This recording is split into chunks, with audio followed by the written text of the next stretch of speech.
안녕하세요. 우리 집 주치의사 닥터몽입니다. 오늘은 제가 여러 영상에서 그리고 진료실에서 싱겁게 드시면 좋겠는데요 라고 말씀드리면 항상 많이들 물어보시는 질문들이 있었어요. 그 세 가지를 다뤄보려고 하는데요. 첫 번째는요, 그럼 매운 음식은 괜찮은가요? 라고 물으시는 경우 있었고요. 두 번째는요, 너무 짜게 먹었으면 물 많이 먹으면 그게 싱거운 거 아닌가요? 라고 하시는 경우 있었고, 세 번째는 그렇게 짜게는 안 먹고요. 근데 평상시에 국이나 이런 걸 많이 먹다 보니까 식사 중에 물도 좀 먹고, 평상시에 물을 꼭 추가로 먹어야 됩니까? 라고 하시는 경우가 있어서 좀 더 연결이 되는 이야기라서 다뤄볼게요. 바로 들어갑니다. 첫 번째, 매운 음식이 나쁠까요? 짠 음식이 나쁠까요? 뭐가 더 나쁠까요? 제 입장에서 그냥 도찐개찐인데 매운 음식이 훨씬 더 나쁘죠. 무슨 의미냐? 매운 음식을 만들어 보시면 이거는 와닿아요. 가장 대표적으로 뭐 집에서 만들어 먹는 거 떡볶이 있는데요. 떡볶이가 매운데 맛있으려면 일단 설탕이 들어가야 되고요. 소금과 간장이 들어가야 됩니다. 그러니까 맛있게 매운 음식은 짠 음식입니다. 짠데 거기다가 정제 설탕까지 들어가니까 훨씬 더 우리 몸에는 안 좋은 음식이다. 이렇게 기억하셨으면 좋겠고요. 왜 이렇게 매운맛, 짠맛, 대부분 이런 맛 정도만 있는가? 사실 되게 다양한 맛들이 있는데요. 다양하게 느껴보시기를 권유드려요. 대표적으로 저는 강황을 활용하라고 말씀 많이 드리고요. 강황은 흔히 카레가루에 많이 들어있는 거죠. 강황 자체가 또 뭐 한때는 슈퍼푸드여서 또 건강에 좋다, 항산화 물질이 많이 들어있다 이렇게 인정받기도 했는데요.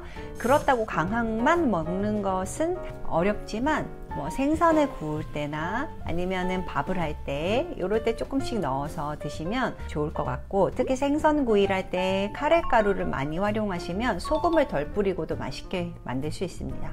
두 번째는 신맛, 그러니까 레몬이나 라임 아니면 식초 등을 활용해서 새콤한 맛을 활용하시면요, 조금 덜 짜게, 조금 덜 달게 해도 맛있게 드실 수 있고요. 어르신들은 들깨가루를 활용하시는 것도 도움이 많이 됩니다. 정말 맛있잖아요. 거기다가 들깨에는 불포화 지방산도 많이 들어있으니까요.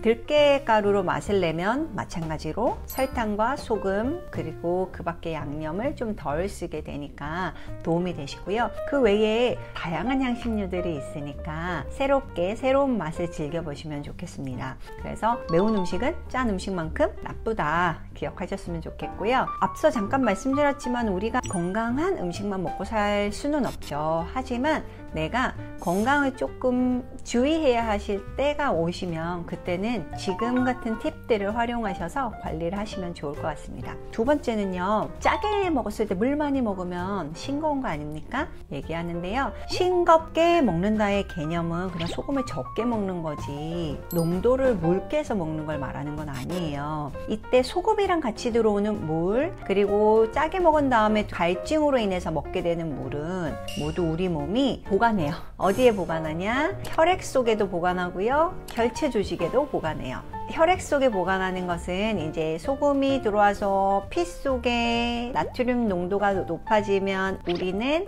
물이 부족하구나 생각하고 물을 빨아당기거든요. 그래서 이게 지속적으로 반복이 되면 고혈압도 되고, 그 다음에 또 혈관 덩어리가 어디입니까? 콩팥이죠. 그래서 이 물을 계속 분리수거해야 하는 콩팥이 고생을 많이 합니다. 그래서 짜게 먹고 나서 물을 많이 먹는 건 아무 의미 없고요. 이렇게 되면 우리 피 속에 또 건더기가 없어져요. 특히 단백질 섭취 부족하시게 되면 그럼 다시 물이 또 빠져나가요. 어디로 빠져나가냐? 몸 밖으로 나가는 게 아니고요. 결체 조직이라는 곳에 쌓여요.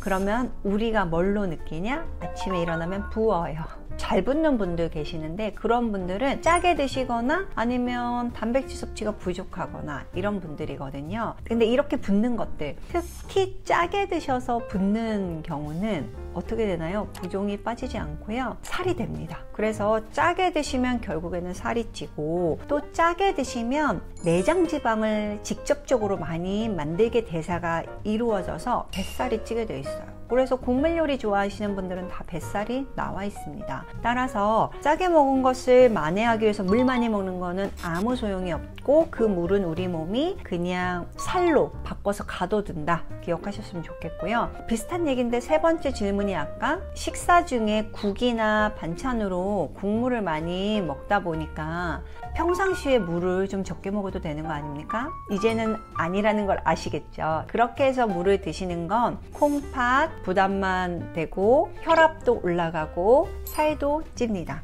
따라서 식사 중에는 가능하면 싱겁게 먹어야 되고요. 싱겁게 먹기 위해서는 물에 희석된 것을 먹지 않는 게 가장 좋은 방법이에요. 실제로 희석된 것은 짜다고 별로 느끼기가 어렵죠. 그래서 국물 요리를 웬만하면 먹지 않는 걸 권유드리는 거고, 그렇다고 까탈스럽게 막 이런 거 저런 거 다 가릴 수는 없으니까 사람들이랑 먹을 때나 식당에서 먹을 땐 건더기 위주로 깨작깨작 드셨으면 좋겠고요. 이 현대 사회에서 복스럽게 먹는 건 깨작깨작 먹는 겁니다. 그리고 물은 맹물, 그러니까 음료수나 아니면 뭐 진한 커피나 차 이런 걸 물 먹는 거라고 생각하시면 안 되고 맹물을 드시는 거를 추천드립니다. 오늘은 세 가지 얘기를 했어요. 짠 거보다는 매운 게 훨씬 더 나쁘다. 새콤하고 그 다음에 다른 향신료를 이용해서 맛을 즐겨보자 이렇게 말씀드렸고, 짜게 먹는 거 그리고 나서 물 먹는 거는 싱겁게 먹는 게 아니고 부종만 일으킨다. 그래서 식사 중에 양념된 국물을 많이 먹기보다는 식사와 식사 사이에 맹물을 많이 먹어보자 이렇게 말씀드렸습니다. 일상생활에서 우리가 사실 건강만을 위해서 살긴 어렵죠. 그래서 그 에너지를 최소화하기 위해서 작은 것들을 실천하시면 좋을 것 같아요. 오늘 이 세 가지를 기억하시고 평상시에 조금씩 활용해 보시면 좋겠습니다. 항상 응원합니다. 건강하세요. 지금까지 가정의학 전문의 이경실이었습니다. 감사합니다.